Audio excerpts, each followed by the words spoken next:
pas. Éduque l'enfant selon le Seigneur. Apprends à l'enfant que toute sa vie c'est Jésus. Même s'il manque de tout, qu'il reste avec Jésus. Même s'il fait 15 ans de chômage, qu'il reste avec Jésus. Qu'il n'aille jamais chercher autre chose, qu'il attende Jésus. Dis à un voisin, apprends et éduque. Troisième chose, distille le Christ dans ta maison. Distille le Christ dans ta famille. Parle de Jésus plus que tu ne parles de l'argent à tes enfants. Parle de Jésus plus que tu ne parles du voyage à tes enfants. Parle de Jésus matin, midi, soir. Lorsqu'ils te diront j'ai un problème de tête, dis prie avant de prendre la paracétamol. Parle de Jésus plus que tu ne parles de ta propre personne. Parle de Jésus. Distille Jésus. Que Jésus soit le plus populaire dans ta maison. Quelqu'un a reçu ça, ça tombe sur toi. Localise quelqu'un, dis-lui on a affaire à la sorcellerie, tu dois vaincre. Distille Jésus. Que dans ta maison l'odeur de Jésus soit plus forte que toute autre chose. Est-ce que quelqu'un me capte? Avec ces trois choses, tu permettras à ta maison d'éviter ces genres de présence. Que ton fils n'entre jamais chez le marabout. Quel amène faible. Les personnes qui doivent m'entendre sont tout exactement. Je dis dans ta maison. Non, tu n'as pas pesé ce que j'ai dit. Voilà pourquoi tu as dit un amen avec beaucoup de distractions. Ta fille ne doit pas entrer chez les marabouts. Ton fils ne doit pas aller chercher autre chose. Il ne doit pas ouvrir des livres pour avoir du travail. Au nom de Jésus, que ça ne se retrouve pas chez toi. Ça te localise. Pourquoi Dieu interdit la sorcellerie? Premièrement, c'est de l'idolâtrie. Vous adorez autre chose que le Christ. Vous adorez autre chose que le Christ. Dieu interdit la sorcellerie à cause de son adoration à autre chose que le Christ. Deuxièmement, la sorcellerie est l'art de la destruction. Aucune sorcellerie n'a déjà bâti. La sorcellerie détruit. Son but, c'est la destruction. C'est la deuxième raison. Dieu interdit ça parce que la sorcellerie, deuxième raison, c'est la destruction. Troisième raison, parce que la sorcellerie fait partie des pratiques occultes dans laquelle il y a plus de sacrifices humains. La sorcellerie fait partie des pratiques occultes dans laquelle il y a plus de sacrifices humains. J'ai entendu beaucoup de gens le dire, et ce n'est pas forcément faux, que la sorcellerie fait partie des sciences occultes les plus faibles. Oui, mais elle fait aussi partie des sciences occultes là où il y a plus de sacrifices. Il n'y a pas de sacrifice régulier comme dans la sorcellerie. Voilà pourquoi l'une aussi des raisons pour laquelle Dieu interdit qu'on retrouve cela chez toi. Ça tombe sur celui qui est intelligent. La sorcellerie, c'est le règne du sang. La sorcellerie fonctionne avec le sang. Ça réclame le sang. Ainsi Dieu dit qu'on ne trouve pas ces choses chez toi. Cinquième raison. Cinquième raison.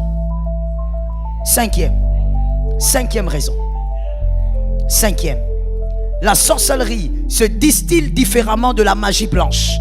Elle est très dangereuse. Attention, il ne faut pas seulement écouter les gens qui disent c'est très faible, c'est tout petit, c'est la plus faible des sciences. Attention avec ce que vous dites. Maîtrisez aussi ce que vous dites.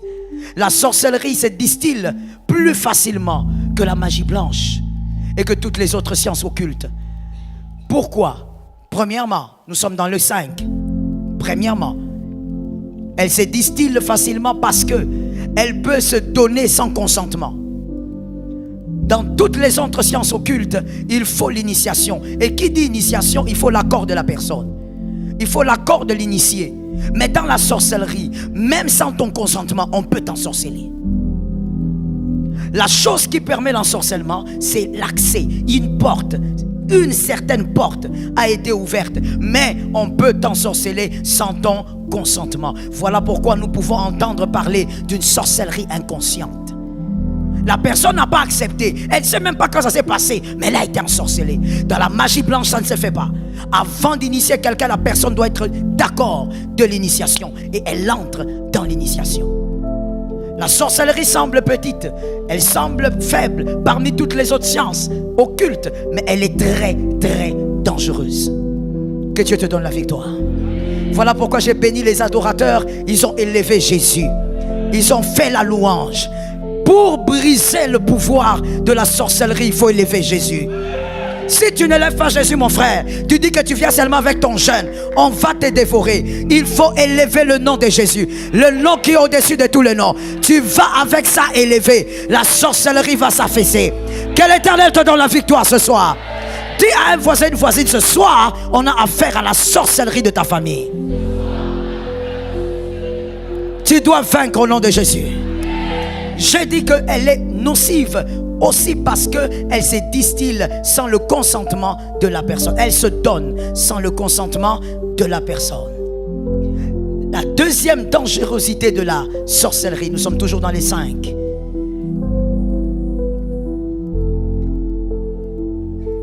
Elle se propage avec une grande rapidité. Voilà son deuxième danger. Elle se propage avec une vitesse incroyable. Ça n'a rien à voir avec les autres sciences occultes. Elle se distille. Si une personne a ça dans la maison, oh mon Dieu, que l'Éternel vous préserve, sinon 4-5 personnes risquent de l'avoir. Surtout quand il s'agit des enfants. Ça se distille avec une très grande rapidité. Il suffit que dans la classe, à l'école de ton enfant, qu'un seul enfant soit sorcier, que Dieu te protège. Parce que ça va se distiller comme des bonbons. C'est quelque chose qui se propage à une rapidité et avec une telle facilité que l'Éternel nous donne la victoire. La sorcellerie. Je suis toujours dans les points 5. Elle est aussi dangereuse parce que elle peut vous être donnée même dans le rêve. Elle peut vous être donnée dans un rêve. Ça va passer pour un rêve alors que c'était une réalité. On peut donner à un enfant, à un adulte. Oui, laisse-moi te le dire. Un adulte peut recevoir la sorcellerie à l'âge adulte. Enlevez s'il vous plaît ces raisonnements de la rue. Un adulte qui attrape la sorcellerie ne devient pas fou. Il devient sorcier. Oui. Enlevez ces raisonnements de la rue. Et ces raisonnements est même distillé par le diable lui-même. Parce qu'il est le maître de la confusion. Oui, oui, tu peux, pas toi, au nom de Jésus. Un adulte de 40 ans peut recevoir la sorcellerie et devenir sorcier. Ça ne va pas le rendre fou du tout. La sorcellerie peut être donnée à un enfant, à un bébé, même dans les seins. Un bébé qui tète, on peut lui communiquer la sorcellerie. Ainsi, je t'ai dit tout à l'heure, on a l'habitude de dire, oh c'est tout petit, petit, petit. Mais c'est très, très, très, très dangereux. Il attaque plus que toutes les magies que vous connaissez. Ainsi, le Seigneur a dit qu'on ne trouve pas ces gens dans ta maison. Je t'avais dit, si tu les avais trouvés avant, qu'est-ce que tu fais? Tu es rapide, parle rapidement, maman. On est dans la soirée de la victoire. Nous sommes là pour écraser la sorcellerie. Tu appliques quoi? Tu appliques ça parce que tu as trouvé. Tu es né dans une date, tu les as trouvés. Ils sont tes aînés. Applique l'autorité. Mais dès que tu nais, dès que tu grandis, tu fondes ta famille. Que cela n'arrive pas. Que cela n'entre pas dans ta maison. Oh, même si c'est à l'école qu'on ne touche pas à ton enfant. Les célibataires me donnent 3 amens. J'ai toujours dit, c'est vous les célibataires qui devez donner des grands amens. Parce qu'avant que les enfants n'arrivent, vous les avez déjà positionnés dans la grâce. Que l'Éternel nous donne la victoire. Et lorsqu'on te donne la sorcellerie dans le rêve, comme ça va passer pour un rêve, tu ne sauras même pas ce qui est arrivé. Et voici un des éléments qu'ils utilisent comme force aussi. C'est qu'ils vont te faire oublier le rêve. Voilà pourquoi moi j'interdis aux enfants des dieux de normaliser l'oubli des rêves. Un enfant des dieux ne peut pas normaliser le fait qu'il ne se souvienne jamais des rêves. Toute une semaine tu me dis je ne me rappelle pas. Mon frère, sans prophétie, il y a quelque chose de bizarre. Je ne dis pas que tu es sorcière, je ne dis pas que tu es sorcier, mais il y a un envoûtement. Parce que Dieu parle par là.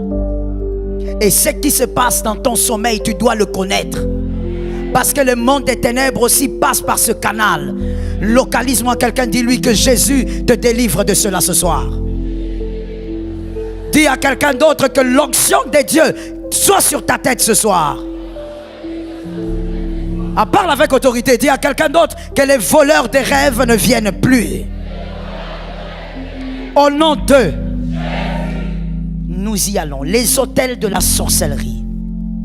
Les autels de la sorcellerie. Parce que lorsqu'il y a sorcellerie, il y a des autels. Ils placent toute forme d'autel. Je n'aurai pas le temps, je parle seulement, si je pourrais, je parle seulement de 3. Premier autel, psaume 94, 21. Psaume 94, 21. Psaume 94, 21. Premier autel, l'autel du sang. L'autel du sang. Lorsqu'il y a sorcellerie dans une famille, il y a cet autel qui se lève. L'autel qu'on appelle l'autel du sang. Ils se rassemblent contre la vie du juste. Voici ce qu'ils font. Et ils condamnent le sang innocent. Tu n'as rien fait. Comme j'ai dit, tu as trouvé des gens en train de vivre leur système sorcellérique. Mais ils sont là pour condamner les justes. Condamner les innocents. Que l'Éternel te sorte de là. L'autel du sang a quel travail? Son travail, c'est vous piéger au niveau de la santé et des finances. L'autel du sang prend beaucoup de sacrifices parce qu'il vous piège dans la santé et financièrement. Ne normalisez pas la maladie. Est-ce que quelqu'un m'entend bien? Il y a un homme de Dieu que j'ai lu il y a des années passées. Il est déjà mort, c'était un Américain. Il disait, lui il était très radical. Lui il disait, toute est maladie et démoniaque. C'est comme ça que lui réfléchissait. Je ne te dis pas que c'est exact. Je te dis seulement la manière dont certains voient la maladie. Il y a des gens dans cette salle, vous normalisez tellement la maladie que tu te lèves avec toute ta maladie et tu viens expliquer. Vous savez, je suis malade depuis 5 mois, donc il faut me comprendre. Tu trouves ça normal. Tu trouves normal que ton corps soit toujours en train de souffrir. Est-ce que tu sais que quand tu es malade, le corps souffre? Mais toi, tu trouves normal. Quand on te dit tu vas souffrir, tu vas dire non, je ne vais pas souffrir. Mais tu trouves normal que ton corps souffre. Non, ces derniers temps, j'ai mal au dos. Tu trouves ça normal. Tu n'es pas obligé. J'ai aimé cet amen, ça localise quelqu'un. Oh, ma soeur, moi j'ai une devise. La maladie ne peut pas être à l'aise dans ma maison. La maladie, quand elle vient, qu'elle déménage seulement comme elle est entrée. Est-ce que quelqu'un m'entend bien? Tu dois faire 2 ans sans que dans ta maison il y ait la maladie. Mais où sont les propriétaires finalement? Tu dois faire 3 ans sans qu'il y ait la maladie dans ta maison. Sans que tu n'aies à l'hôpital avec l'enfant. Sans que tu n'entres à l'hôpital avec tes enfants. L'autel du sang, avec beaucoup de sacrifices que ça fait dans toute la famille, ça localise, ça piège les familles dans la santé. Que les gens soient malades. Que les gens tombent malades tout le temps. Et qu'on justifie ça. Des jeunes de 22 ans qui souffrent du cancer. Des jeunes de 20 ans qui meurent de maladies cardiovasculaires. Ça ne peut pas avoir lieu. Tu as 18 ans, on te dit ton cœur commence à gonfler. Et tu viens aussi là avec toute fierté. Moi ça m'étonne, moi j'appelle ça envoûtement. Il y a des gens qui prennent du plaisir de venir avec les diagnostics du médecin. J'étais allé voir le 4e médecin, le meilleur spécialiste de Kinshasa. Tu crois que c'est une gloire? Si seulement tu savais. L'ignorance tue. C'est ton ignorance qui t'amène à normaliser ça. Tu peux refuser ça. Parce que vois-tu, tu ne sauras pas. Est-ce un problème médical ou est-ce un problème mystique? Dans tous les cas, on refuse ça. Il piège votre santé. Tout le temps malade, dans toute la famille, les gens sont malades. Dans toute la famille, les gens vivent dans la maladie. Quelqu'un levait la main droite en disant, moi je ne peux pas rester là-bas. Quelqu'un a dit avec moi, je ne dépends pas de cette sorcellerie. Il déstabilise les finances, je l'ai dit. Il déstabilise les finances. Et je veux préciser que cette sorcellerie-là, l'autel du sang, a l'accès que j'appelle l'accès libre. Accès libre veut dire, il peut être sorcier chez ton voisin, il est dans la famille du voisin et puis il vient chez toi. C'est le type d'hôtel qui a l'accès libre. Il peut ensorceler quelqu'un d'une famille d'autrui. Toi tu es né ici à Kinshasa, le sorcier vient de l'Équateur et il t'ensorcelle. L'autel du sang a un accès libre. Il entre partout. Mon frère, je sais que tu le sais. C'est déjà caduque ces choses-là. Que non, la sorcellerie là ne va pas m'atteindre. Il n'est pas de ma famille. Attention. Il y a pacte et pacte. Ce genre d'hôtel, ça entre. Il suffit qu'il constate qu'il y a une petite porte ouverte. Et puis il entre, il te transmet la maladie.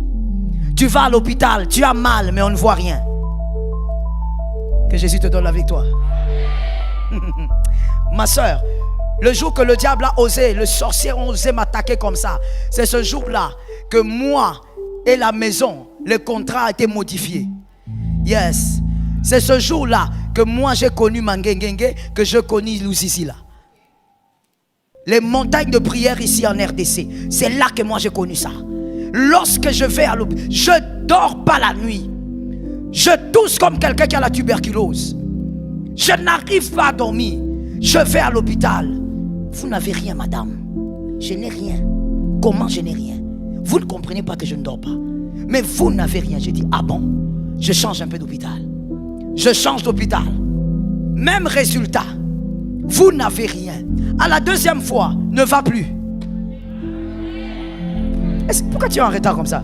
À la deuxième fois, je dis, quand je constatais que tout le monde me disait, tous les spécialistes me disaient que je n'avais rien, alors que moi je ne dormais pas, je te dis, je me mets à tousser. À partir de 22h, c'est non-stop jusqu'à 3h du matin.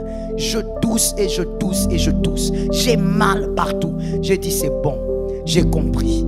On finit le contrat. On modifie le contrat avec la maison. Autant de jours à la maison, autant de jours à la montagne. Là, j'ai fini la bataille là. Est-ce que quelqu'un m'entend bien? Là, il n'avait plus accès. Pourquoi? Parce que la vie de prière a changé. Le feu a changé. La dimension du feu s'est modifiée. Arrête de prier comme quelqu'un à qui on supplie. Lorsque c'est ta vie, prends ta vie au sérieux. Allume un feu dans ta vie. Mon frère, plus jamais. Oh, une maladie comme ça, oh, on ne voit pas l'hôpital. Plus jamais. Et même quand c'est une maladie entre guillemets normale, j'ai dit déménage. Tu vois comme tu es entré là, déménage.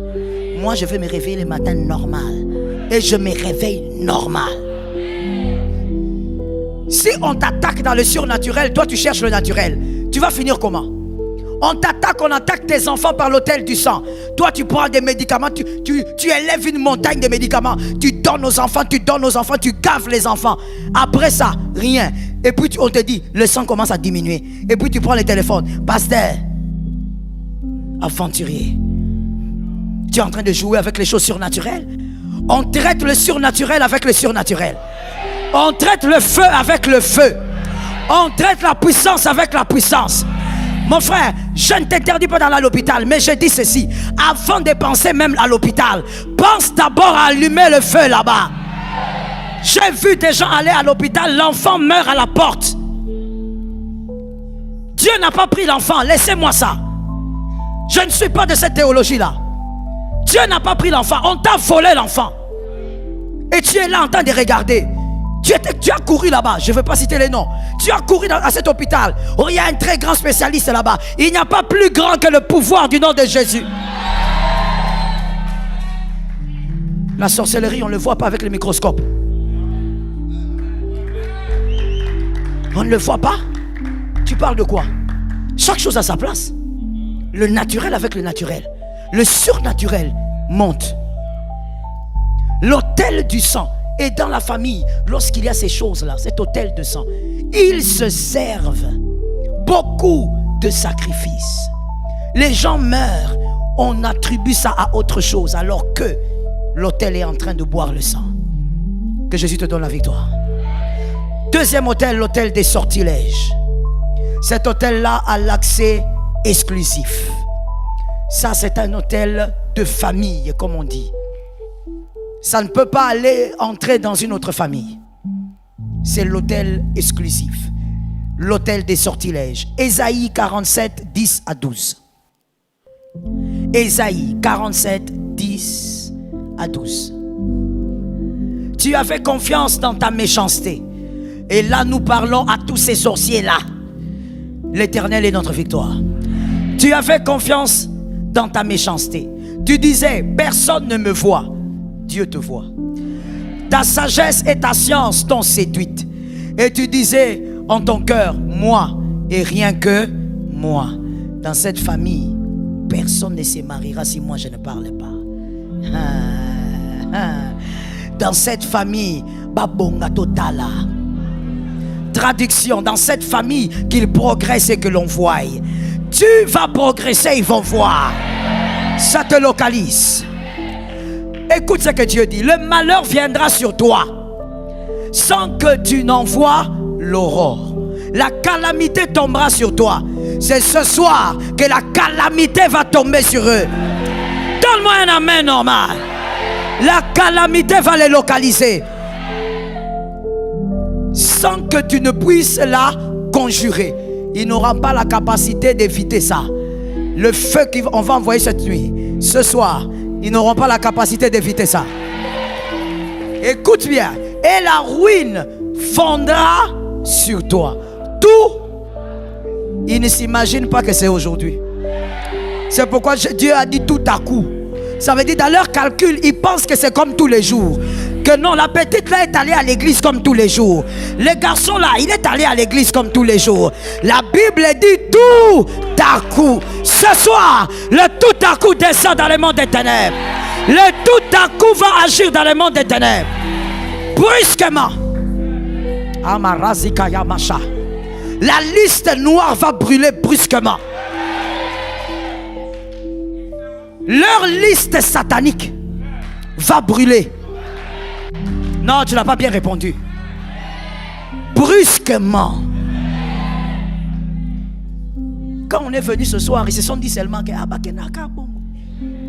ils ont l'habitude d'aller comme ça. Heureusement que Dieu a dit ça sera tout à coup. Quand ils ne calculent pas, c'est aujourd'hui. Pendant que tu sors dans cette liste, toi et tous tes frères, dehors, Moïse a dit, on ne partira pas en laissant quelque chose. No way. No way. On partira avec nos femmes, nos bêtes. Même la bête doit être affranchie. Même la bête. Frère. Ah, que quelqu'un dise à un frère, traduction, Dieu a commencé ces choses depuis longtemps. Mon frère, même ta bête ne peut pas être une enveloppe d'un sorcier. Non. Comme moi là, j'aime les chiens, j'aime mes chiens. Ah, même mon chien, il est sous la sanctification. Aucun sorcier ne doit entrer chez toi, être à l'aise. Oh, on a côté là qui coponaye. Je suis entré, je suis resté dans son gobelet. Il n'y a rien qu'il va toucher. Ce soir, au nom de Jésus, tout à coup doit tomber. Tout à coup doit tomber. Tout à coup doit se manifester. L'hôtel des sortilèges, je dis c'est l'accès exclusif. C'est-à-dire ça se fait par famille. Si tu n'es pas de cette famille, ils ne t'attaqueront pas. Cette condamnation se fait par famille. Ce sortilège est imposé selon les familles. Famille Jean-Luc, famille Jean-Marc. Chaque famille a son hôtel. Et donc, sur cet hôtel-là, on ne peut pas venir te condamner toi. Écrivons. Sur cet hôtel, il est question d'origine, il est question d'origine, il est question de sang. Ceux qui ont le même sang sont concernés. Et sur cet hôtel,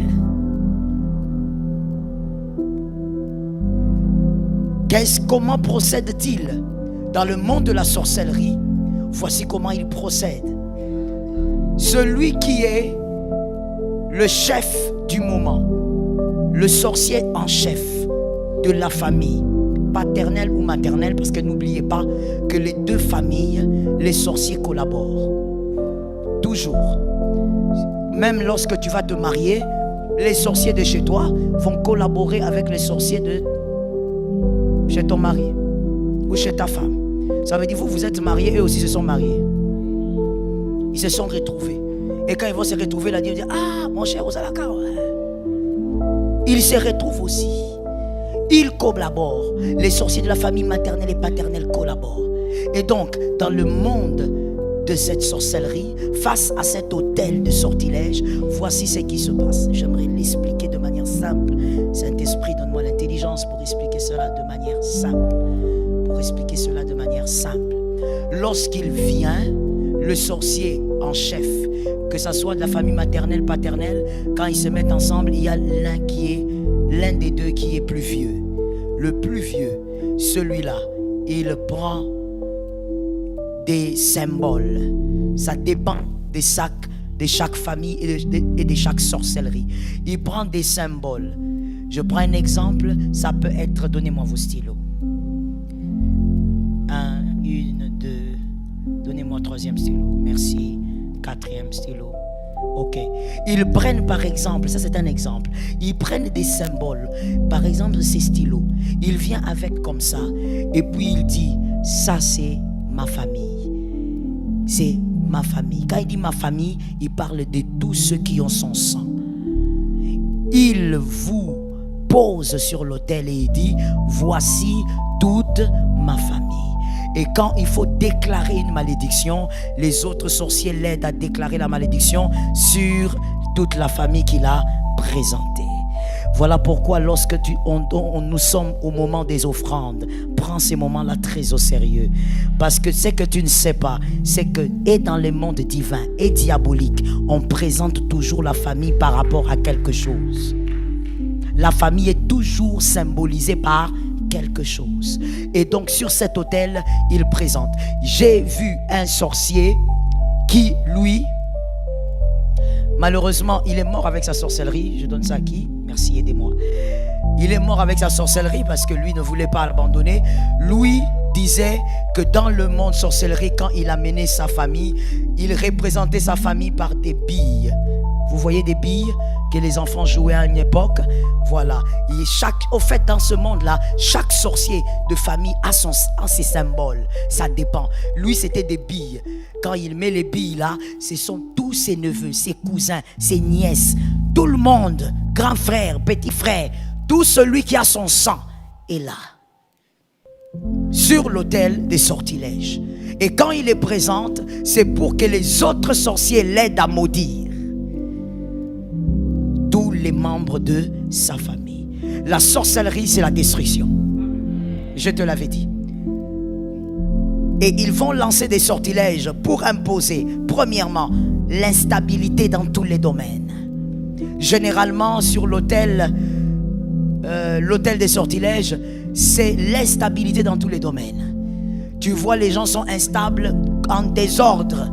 En même temps, c'est l'instabilité, mais même cette instabilité, c'est en désordre. On ne maîtrise rien. Il commence les études, il arrête. Il va travailler, il arrête. Il fait des formations, il arrête. Il engrosse à gauche, il laisse. Il va, ça veut dire un désordre que vous ne comprenez pas. Il installe dans toute la famille. Mais j'ai dit que ce sortilège est exclusif. Ça reste seulement pour ceux qui ont le même sang. Ainsi même quand tu mets au monde et que ton enfant n'est pas sécurisé, l'enfant est directement sur la liste. Que Jésus te donne la victoire. Vous qui avez les enfants, vous n'aimez pas les amener à l'école du dimanche. Vous ne savez pas ce que vous faites. L'enfant doit être protégé. L'enfant doit être sécurisé. Que Dieu te donne la victoire. Il lance les sortilèges aussi sur la fécondité. Une stérilité généralisée. J'ai déjà dit, face à l'infertilité, on croit que Jésus nous a déjà donné des enfants. Yes. On ne prie pas pour ça, je veux te choquer. Non. On prophétise, oui, mais on ne prie pas. Parce qu'il est écrit, dans ma maison. Dans ma maison. Dans ma maison. C'est déjà une promesse. Tu veux maintenant faire comment? Hein? C'est comme si, s'il vous plaît, donnez-moi la bouteille. Vous venez justement de me donner la bouteille. Et après, je commence encore à vous supplier. S'il te plaît, donne-moi la bouteille là, non? S'il te plaît. Mais on a déjà donné. Pour la fécondité, On ne prie pas. On prophétise. On donne des offrandes. On croit qu'on est féconde. Est-ce que quelqu'un m'entend? Même qu'on appelle les femmes fécondes ici à 11h, ce n'est pas pour prier, c'est pour prophétiser. Dieu a déjà dit, il n'y aura pas de femmes stériles. Tu demandes ce qu'on t'a déjà donné? Ça ne se fait pas. Mais lorsqu'il y a le sortilège de l'autel, justement des sortilèges, ils vont lancer l'infertilité. Les hommes se marient, ils ne font pas d'enfants. Problème sur problème, que ça ne tombe pas sur toi. On fait des examens. On fait des examens de tout genre aux garçons. Oh non, tes spermes n'ont pas de vitesse. Oh non. Ah. Je parle ou je laisse? Non, je demandais, je parle ou je laisse? Parce qu'avant de parler, je demande la permission.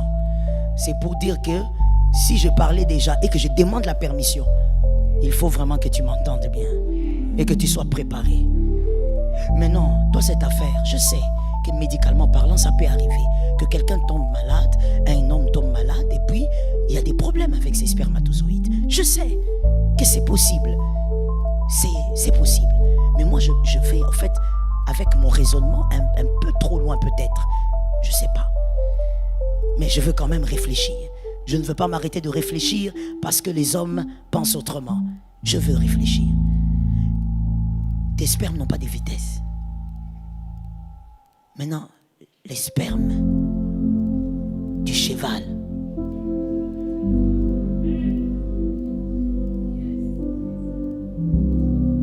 Je peux avancer, hein? Merci mon fils, tu m'as encouragé. Les spermes du chien. Les spermes du chat. Il va où? Dans quel hôpital? Toi, on t'a mis au monde. On t'a fait grandir. On t'a nourri. Et puis tu viens, tu me dis, oh maman, les spermes sont ralentis. Ça veut dire, ils ne roulent pas à vélo. Ah.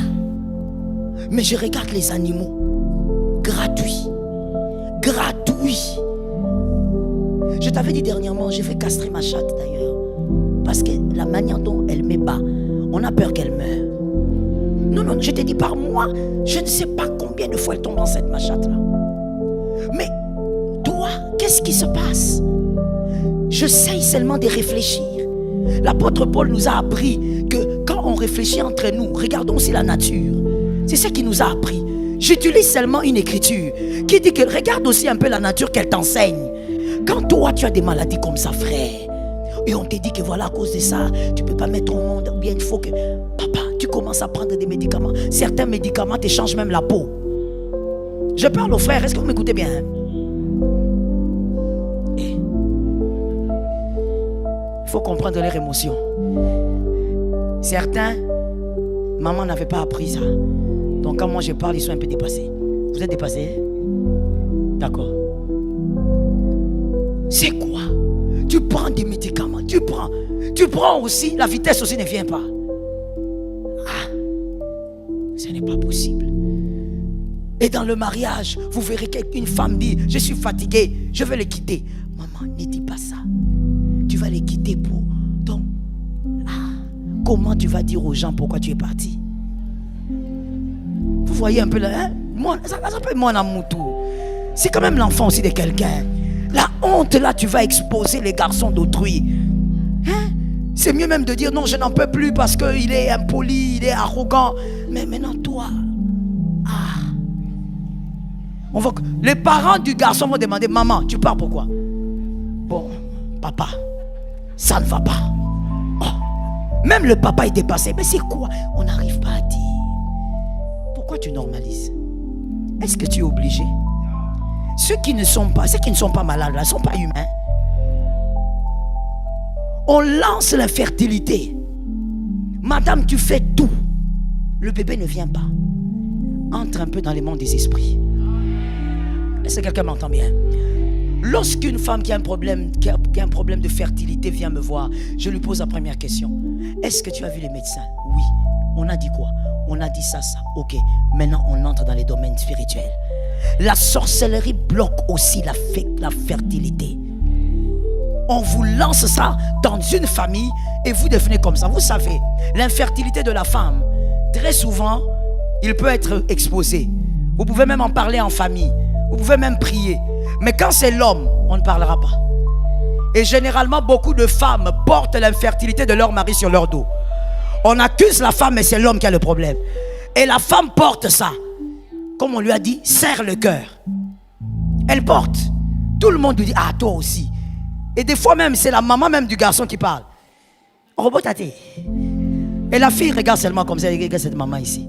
Si elle savait que son fils était un jouet, un Barbie. Mais la femme fait quoi? Elle porte. Oh, on peut en rire, mais ce fléau est réel. Je dis à quelqu'un, voilà pourquoi je dis toujours aux célibataires, fais plus que ceux qui sont mariés. Toi, tu es célibataire, tu ne sais pas. Celui aussi que tu vas aller attraper là-bas, tu ne sais pas. C'est le moment que Jésus te donne la victoire. La troisième chose, le troisième sortilège qu'il lance sur cet autel de sortilège, c'est le manque de progrès. Le manque de progrès, les gens ne progressent pas. Les gens sont là sans progresser. J'ai envie de dire à quelqu'un, ne te limite pas à respirer, vis. Ça localise ta maison.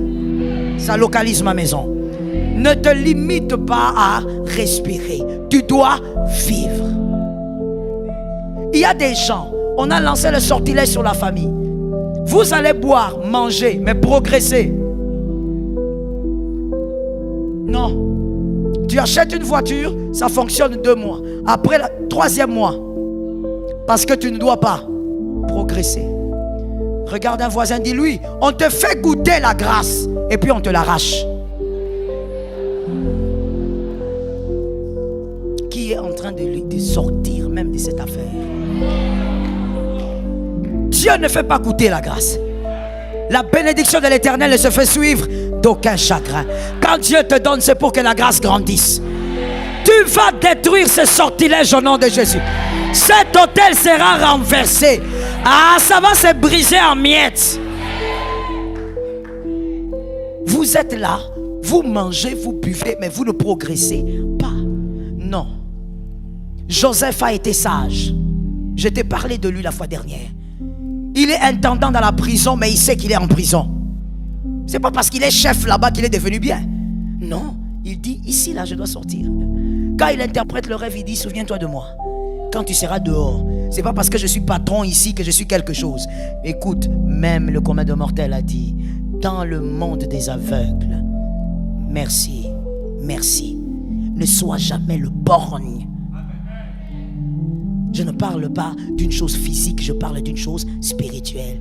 Ne sois pas dans une famille, maman, tu as un tout petit progrès, mais parce que tout le monde est tellement en bas que tu te sens au bongi thé. Tu n'as pas progressé. Mais comme tu es dans le monde des aveugles, toi tu es borgne. Et comme tu vois d'un seul œil, donc toi tu vois. Non. Tu dois progresser selon le plan de Dieu. Voilà pourquoi connais le plan de Dieu pour toi en octobre. Ce que Dieu a décrété doit arriver. Pour dire à un voisin, progresse selon l'agenda de Dieu. Est-ce que tu as localisé quelqu'un? Mon frère, tu sais pourquoi nous parlons? Tu dois savoir que parler c'est la foi. Dieu a dit à Ézéchiel, prophétise. Parler c'est la foi. Quand on te dit parle, fais-le. On n'est pas en train de te bébifier. Dis à quelqu'un, l'agenda de Dieu, tu dois vivre cela. Est-ce que quelqu'un m'entend? Toi tu es content parce que dans tous les quartiers personne n'a un vélo. Quand toi tu sors ton vélo, tu crois que c'est une Range Rover. Mais c'est ça le sens de au milieu des aveugles, le borgne. Tu es là comme ça, tu es fier. Et là quand tu roules, tu salues les gens. Daddy Soumbela, mon père dans la foi, un homme que moi j'admire à un niveau. Ah, moi je ne suis pas comme toi. Moi j'ai beaucoup d'admiration pour mon père. Beaucoup. Au point où si tu touches, on se bat. Oui, on va se battre. Maman, l'onction samsonique qui m'a abandonné quand j'ai donné ma vie à Jésus, ça va revenir. Je t'ai déjà dit que moi, ma mère avait arrêté de m'amener au kilo. Qui connaît les kilos? Les kilos. Ma mère avait arrêté quand j'avais 10 mois. Parce que quand j'allais là-bas, j'ai tapé les bébés. 10 mois. Je te dis, ma mère a arrêté de toutes les manières. Elle ne m'amenait plus. Et quand j'étais à l'école primaire, d'abord, je n'ai pas fait la maternelle à cause justement de ça. Je suis allé le premier jour, baston. Je te dis, mon père est venu, il m'a récupéré, fâché. Qu'est-ce que tu as fait là-bas? On m'a provoqué. Je rentre à la maison, il est énervé. Ma mère qui me dit, tu as bien fait, mais pas comme ça tous. À l'école primaire, comme mon pasteur, je te dis la vérité, je suis sur les réseaux, j'ai des collègues qui vont me se rappeler de moi forcément. Je te dis, certaines autres cicatrices que j'avais en grandissant, ma mère me disait, mais tu es une fille, tu as des cicatrices comme ça, tu vas là-bas, tu te bats, tu montes sur les arbres, tu tombes, tu fais quoi? Moi, j'ai mélangé tout. Voilà pourquoi, frère, des fois quand je regarde certains frères ici, certains de mes fils, je dis, fais ça, tu boudes. Je dis, merci Seigneur. Merci Seigneur. Frère, moi, je me battais même avec les hommes, je me battais. Torbunda. Et ça passe vraiment au bêta. C'est normal que tu ne croies pas. C'est normal. Pose la question à mes frères. Pose la question. Onction samsonique, on a prié, Etika. Que ça me laisse. Que ça me laisse. La nervosité, si je commence à me battre, ça veut dire que je ne veux même pas parler. Quand la colère monte, ça monte, ça monte, je ne parle plus. Je saute sur toi.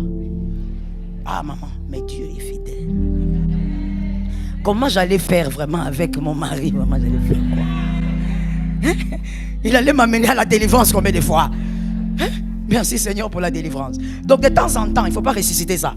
Hein Laetitia? Il faut éviter. Alors, j'étais en train de dire, mon frère, il y a cette réalité où les gens sont là. Tu as l'impression que toi tu as progressé, mais simplement parce que tu n'as pas retrouvé les gens qui sont meilleurs. Ne célèbre pas un progrès qui n'en est pas. Ne célèbre pas un progrès qui n'en est pas. Regarde bien ta vie. Entre dans la volonté de Dieu. Ce que Dieu veut que tu sois, sois-le. Connais ce que Dieu veut pour toi cette année. Ce que Dieu veut pour toi en octobre. Tu dois maîtriser ça. Ainsi, quand tu ne vois pas clair, tu dis, Seigneur, je récupère ma place. Que Dieu t'aide au nom de Jésus. Le sortilège qui limite le progrès, tu vas le renverser toi-même au nom de Jésus. Que Dieu te soutienne. Cet autel, Dieu peut aussi vous le révéler dans le rêve. Il peut vous faire grâce. Et généralement, Dieu peut vous présenter par exemple un grand arbre, mais dont vous ne voyez pas les feuilles. Vous ne voyez pas la cime, vous ne voyez pas les feuilles. Ça peut être l'image de l'autel du sortilège. Dieu peut aussi vous révéler ça en vous présentant une maison très sale ou une maison inachevée, bizarre, vraiment très bizarre. Mais à l'intérieur, les gens sont à l'aise. Même si toi, tu n'es pas à l'aise dedans, tu vois quelques membres des familles dedans, ils sont à l'aise. C'est votre sortilège. C'est le lieu de votre sortilège. C'est l'autel du sortilège. Que Dieu te donne la victoire. Troisième autel. L'autel du dépouillement. Michée 3.3. Michée 3.3. Michée 3.3. Il dévore la chair de mon peuple. Lui arrache la peau. Au nom de Jésus, tu récupères. Il lui brise les os. Il le met en pièces comme ce qu'on cuit dans un pot. Ce pot-là, tu sors au nom de Jésus.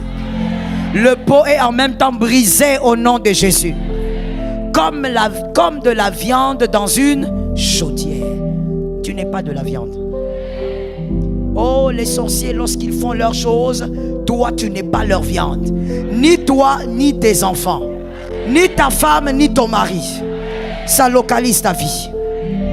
Alors, face à cet autel du dépouillement, cet autel est un autel de catégorie. Généralement, Le dépouillement est généralement catégorisé dans les familles là où il y a cette sorcellerie. C'est-à-dire, les hommes vivent leur réalité, leur condamnation, les femmes aussi ont leur condamnation. Où vous verrez dans une autre famille, les filles progressent bien, mais les hommes sont nulle part. Les hommes sont sacrifiés. Les hommes commencent à quémander auprès de leurs sœurs. Mon frère, entre frères et sœurs, on s'entraide. Il faut refuser la mendicité. Je vais mieux le dire. Entre frères et sœurs, dans la famille, on doit s'entraider. C'est le sang. Mais attention, observe bien, ne vire pas vers la mendicité. Quand tu commences à virer vers la mendicité, tu es sous une condamnation. On peut t'aider une fois, deux fois, la troisième fois, refuse ça. Que la troisième fois, tu aies le moyen de faire même un petit pas toi-même. Est-ce que c'est localisé? Est-ce qu'on a localisé cette chose? On vous dépouille par catégorie. L'autel du dépouillement, comme on l'a dit, il arrache la chair, il arrache la peau, il t'arrache, il te dépouille. On dit dans cette famille, les garçons vont vivre ceci, mais les filles ne se marient pas. On vous laisse les études, on vous laisse le travail. Oh, vous avez des très bons travails. Vous êtes d'ailleurs des filles de grâce. Vous trouvez facilement du travail. Mais le mariage vous vomit toujours. Le mariage ne vous accepte pas. L'Éternel est vivant. Toi-même, tu vas renverser cet autel. Que ton fils ne soit pas sous cet autel. Sous cet autel, on fait généralement les sacrifices des fœtus. Il y a les sacrifices des bébés, des fœtus qu'on donne sur cet autel. Le sacrifice des fœtus, des bébés, généralement qu'on donne.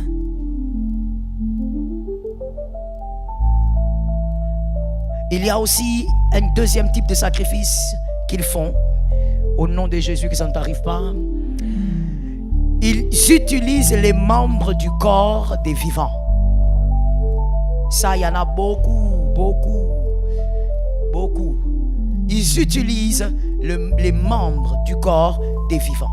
Ça veut dire, parmi les sacrifices en dehors des fœtus, il peut venir dans la famille, il regarde les faibles. Évidemment, les faibles spirituellement. Et puis, il prend ta main, il amène ça dans le monde sorcellérique. C'est le sacrifice sur l'autel. Toi ici, cette main-là, impossible. Impossible, masser, on fait tout. Cette main-là, tu te demandes finalement, il faut qu'on fasse quoi? Un membre de ton corps qu'ils ont amené quelque part. Toi, depuis un certain moment, depuis un âge, tu remarques que la jambe là, ça ne va pas. Ils ont pris un œil, ils sont partis avec. Ils ont pris quelque chose et ils le font avec les esprits faibles de la famille. Leur sacrifice, les fœtus et les membres du corps des vivants. Toi, tu es en vie ici, tu te promènes alors qu'on a pris ta tête, on a amené. Maman, aide-moi à réveiller la soeur là. Mets-toi bien, ma soeur. Ça va aller. Tu vas les vaincre. Non, il ne faut pas rire, c'est sérieux. Tu vas les vaincre. Ils prennent la tête, ils amènent. Tu arrives comme ça, tu étudies bien. Tu arrives comme ça à l'université. Vide. Tout part. Quand tu te mets dans la salle, tu regardes le prof, il parle. C'est comme s'il parle mandarin. Tu ne comprends rien. Toi-même, tu te poses la question, pourquoi on me paye les études? On a pris ta tête, on l'a mis quelque part.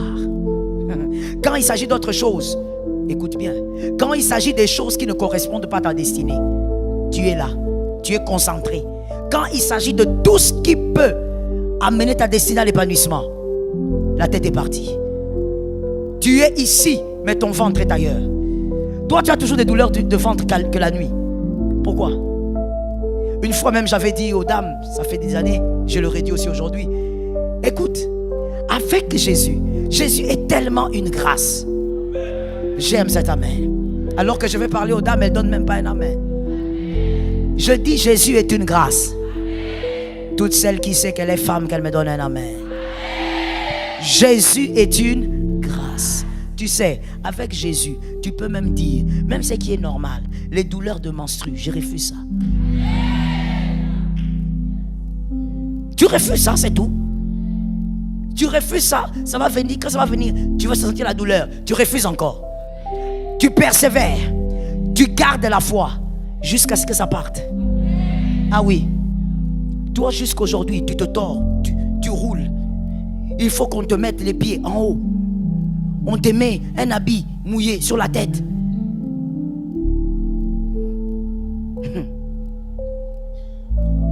Avec Jésus, s'il y a des choses que tu vis sans que lui ne participe, c'est que tu as refusé l'autorité. Ou alors tu crois que Jésus n'est que le Dieu qui guérit du cancer. Jésus est un Dieu multisystème. Il est partout, il passe partout. Là où tu le fais entrer, il entre. Oui, même dans ta cuisine, tu fais entrer, il entre. Est-ce que quelqu'un m'entend? Refuse cela, refuse de subir au nom de Jésus de Nazareth. Un membre de ton corps qu'on a amené, toi ta douleur à 1 heure. Ta douleur est liée à la lune. Lorsqu'il fait soir, tu commences à avoir mal. Mal au dos. C'est comme si quelqu'un s'assoit sur mon dos. Qui s'assied sur ton dos? Par le feu. Tu dois renverser cet autel. Tu n'es pas une proie, tu as donné ta vie à Jésus. Ça doit finir, tu dois renverser cela. Voici une précision, s'il vous plaît, écrivez. Ces sorciers qui utilisent l'autel du dépouillement aiment aussi utiliser les vases sataniques. Vases sataniques sont les personnes qui ne sont pas sorcières, mais utilisées par les sorciers. On peut même venir le prendre et le sortir la nuit. Oui, quelqu'un peut sortir la nuit sans être sorcier.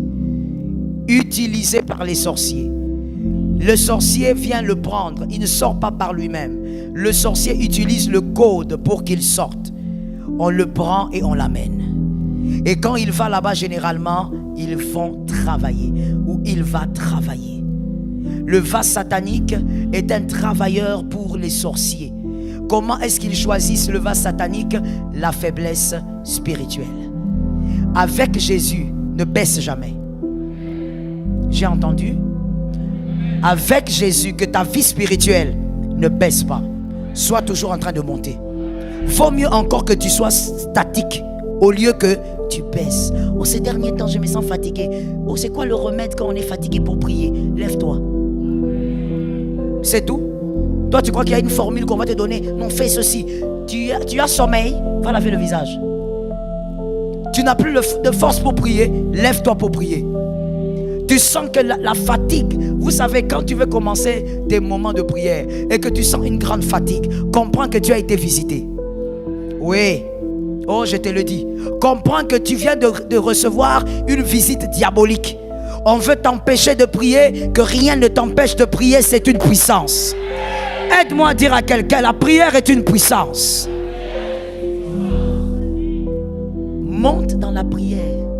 Les frères là avaient raison. Matane la prière. Oui, il avait raison. Il faut t'élever en prière. Toi, mon frère, tu vis sur la terre, une terre qui n'est pas que naturelle. Tu vis comme si tu étais, je ne sais pas qui. Attention, ce que tu vois n'est pas que naturel. Élève-toi en esprit. Et quand ils viennent, ils trouvent quelqu'un trop faible spirituellement, il peut utiliser le code sans que la personne ne le veuille, ne l'accepte. Il utilise le code de la sortie, il prend l'esprit de la personne, ils sortent ensemble. Mais cette personne-là va seulement rêver. Elle ne rêvera pas qu'elle est sortie, elle ne rêvera pas qu'elle est en train de voler. Elle aura seulement un rêve flou et quand elle va se réveiller, elle ne va même pas s'en souvenir parce qu'on va lui effacer ça. Pourquoi il faut effacer? Parce que demain, il faut encore que tu sortes. Si tu te rappelles qu'il y a un mouvement bizarre quand tu dors, tu vas arrêter ça. Alors, qu'est-ce qu'il fait? Ils effacent. Oh non, c'est comme si j'ai rêvé. C'est comme si c'était important. Frère, sœur, tu arrêtes ça ce soir. Toi-même, pas quelqu'un d'autre. C'est toi qui as reçu le pouvoir. Tu vas ordonner que celui qui vient là, qu'il ne vienne plus. Quand on te sort comme ça, tu vas travailler. Tu arrives là-bas, ici tu es licencié en. Licencié en. Merci mon frère. Mais là-bas, tu seras un farmer. Farmer c'est fermier. On te donne la houe. Quand on te ramène la nuit Tu rentres dans ton corps, tu n'es même pas consciente au fait, ou conscient. Quand tu te réveilles le matin, chérie, viens me masser. Cheval. Mon frère, le sommeil, c'est le repos. Normalement, quand on dort, il faudrait même faire reposer son cerveau. C'est pour ça aussi qu'on dort. Parce que même lui, il doit se nourrir, il doit se reposer. Mais vois-tu, toi, quand les gens dorment, le corps se repose, toi, tu vas travailler. Le matin, tu es fatigué. Une fois, j'avais posé la question à quelqu'un. Il me dit, maman, en tout cas, je me sens vraiment fatigué. Je lui dis, tu viens pas de dormir? Non, si, je viens de dormir. Comment tu es fatigué? Les lits t'a fatigué? Qu'est-ce qui s'est passé pour que tu te réveilles fatigué? Bon, si tu te réveilles fatigué, qu'est-ce que tu dois faire pour te reposer? Celui qui se réveille fatigué a fait quelque chose. Oh, je sais que je vous choque. Je sais aussi que beaucoup de gens sont dans ces cas-là, mais je dois vous dire, c'est ça la vérité. Réfléchissons seulement logiquement. 1 + 1 = 2. Si, quand tu te réveilles, tu es fatigué, maintenant, que dois-tu faire pour te reposer? Parce que le repos a été donné pour justement se sentir en paix. Mais toi, à ton réveil, tu as mal au dos. C'était comme si on t'a pressé. Comme si la hanche, on t'a pressé. Bon, qu'est-ce qu'il faut que tu fasses pour te reposer? Le repos a été donné à l'homme. Quelle est la formule? Arrête de te mentir. Finis ça.